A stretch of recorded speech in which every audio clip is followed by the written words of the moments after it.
आज जो सबसे पहली बात आपके सामने रखना है वो ये है कि जैसे कि आप तमाम लोग जानते हैं कि औरंगाबाद में आदर्श सोसाइटी की जानिब से जो धांधलियां हुई उसके खिलाफ मजलिस इत्तेहादुल मुस्लिमीन के महाराष्ट्र के सदर मोअज़्ज़िज़ रुकने पार्लिमान सैयद इम्तियाज जलील साहब वहां पर गरीबों की लड़ाई लड़ रहे हैं। इस दौरान में ये नाअहल हुकूमत ने पुलिस का सहारा लेकर जिस तरह वहां पर उनके शांत और पुरसुकून चलने वाले आंदोलन पे जिस तरह बर्बरियत की है, हम सख्त लफ्जों में उस बर्बरियत की, पुलिस के जरिए की गई उस बर्बरियत की मजम्मत करते हैं। दूसरी अहम बात यह है कि जिसके लिए आपको यहाँ पर बुलाया गया है वो ये है कि आप तमाम लोग इस बात से वाकिफ है कि 27 तारीख को सैयद इम्तियाज जलील साहब का नांदेड़ दौरा हुआ भोकर में, जहां पर उन्होंने एक जलसे आम से खिताब किया।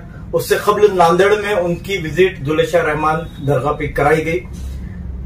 पिछले कई दिनों से वहां के जिम्मेदारान बिलखुसूस हफीज साहब सैयद इम्तियाज जलील साहब के राब्ते में थे और उन्होंने मुसलसिल उनसे बातचीत की और वहां की जो दुल्हे शाह रहमान की जो जमीन है उसकी 35 एकड़ जमीन पर जो ईदगाह और दुल्हे शाह रहमान दरगाह की जमीन जो है उस पर जो लैंड माफिया की जानिब से जो इंक्रोचमेंट हो रहा था उसके ताल्लुक से उनको तमाम तफसील बताई गई।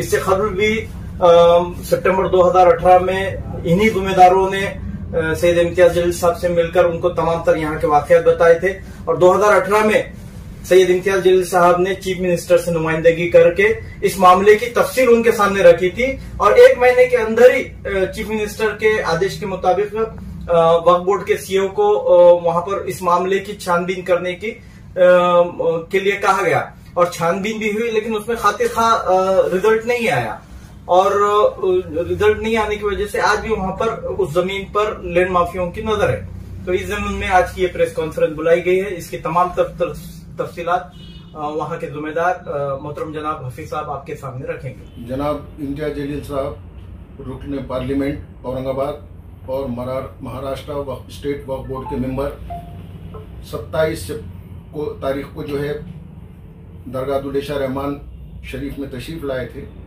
और उन्होंने वहाँ बुजुर्ग औलिया अल्लाह के दरबार में जो है चादर चढ़ाई। चादर चढ़ाने के बाद में जो है हमसे मुखातिब हुए।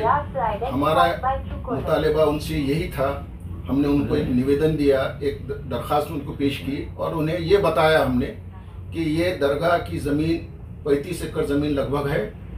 पिछले दिनों 2018 में जो है कलेक्टर और तहसीलदार वगैरह ने तहसील कोर्ट में फैसला लेकर वो 17 एकड़ ज़मीन दरगाह के नाम पे किया। बाकी अब जो दरगाह मस्जिद और ख़बरस्तान है इसकी 12 एकड़ ज़मीन जो है वो फेरफार करके सरकारी पट्टा की गई है। तो हमने उनको ये मुतालबा किया कि आप बराए मेहरबानी इसमें दिलचस्पी लें और वक्फ बोर्ड की तरफ से जो है इसकी पैरवी करके इस 12 एकड़ ज़मीन को दरगाह के नाम पे मुंतकिल करवाएं। सुम्मा अल्हम्दुलिल्लाह रुकने पार्लियामेंट इम्तियाज जलील साहब ने बहुत संजीदगी से, उतनी मसरूफियत में भी हमको वक्त दिया और बहुत सुकून से हमारी बात सुनी।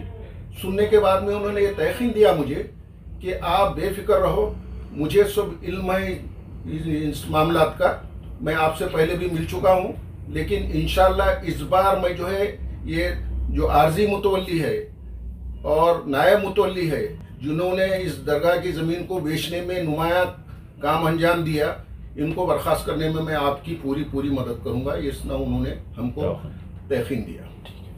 आज मजलिस इत्तेहादुल मुस्लिमीन के जिला सदर साहब ने प्रेस कॉन्फ्रेंस बुलाया था। वजह ये थी कि हाफिज साहब जो बार बार इम्तियाज जलील साहब से मुलाकात करने के बाद उन्होंने एक वक्त दिया था कि मैं वहाँ आऊँगा, वहाँ आने के बाद में वहाँ के हालात देखते हुए मैं बात करूँ।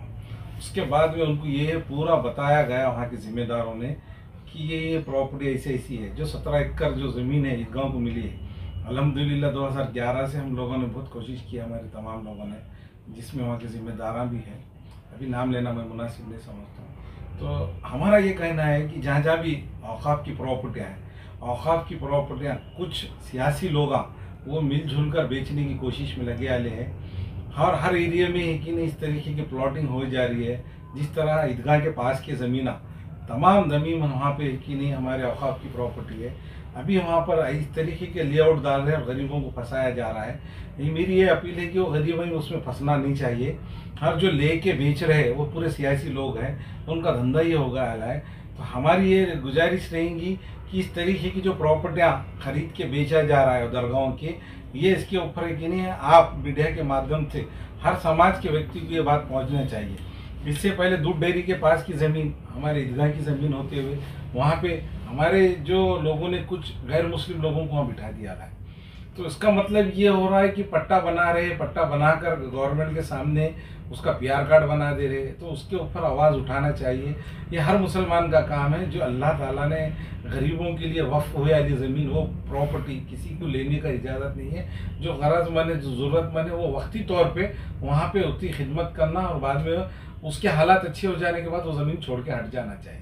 पर यहाँ पे कैसा हो जा रहा है, जो बोकस मुतवल्लियाँ बन जा रहे हैं, इस तरीके की ज़मीन है कि नहीं बेच के खा रहे हैं। उसके ऊपर मीडिया के माध्यम से और भी कहीं अगर इस तरीके का हो रहा होगा तो इंशाअल्लाह ताला हमारे खासदार साहब ने बोले कि भाई जहाँ जहाँ भी हो रहा उसकी आवाज़ उठाओ, उसका निवेदन दो और हमारे तक वो बात पहुँचाओ और उस चीज़ को रुकाओ।